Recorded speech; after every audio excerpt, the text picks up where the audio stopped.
Hi, I'm Michael Bourne. I'm a sustainable resource innovator and I work in the Xara Gardens running a rooftop micro-farm for full cycle food and waste handling. Hi, my name's Kane. I'm a regenerative agricultural manager and I work at the Xara Gardens as part of the Xara Collection. Here at the Xara Gardens we're handling the food waste problem in a number of ways. On the rooftop micro-farm I take food waste from the kitchens and give it to insect larvae and ultimately produce food for fish which are used in an aquaponic system where the waste from the fish helps to create vegetables, all of which we can then eat again. So it creates a full cycle where carbon dioxide is kept in the food system and out of the atmosphere, and methane isn't produced in the first place because the food isn't allowed to rot.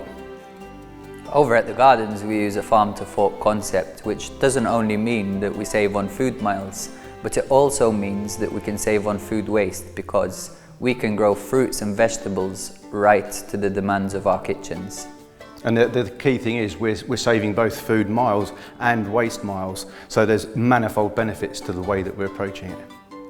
Reducing food waste is crucial. There's over 1.3 billion tonnes of food wasted each year, with an estimated value of $1 trillion US. But the environmental impacts are potentially and quite probably catastrophic.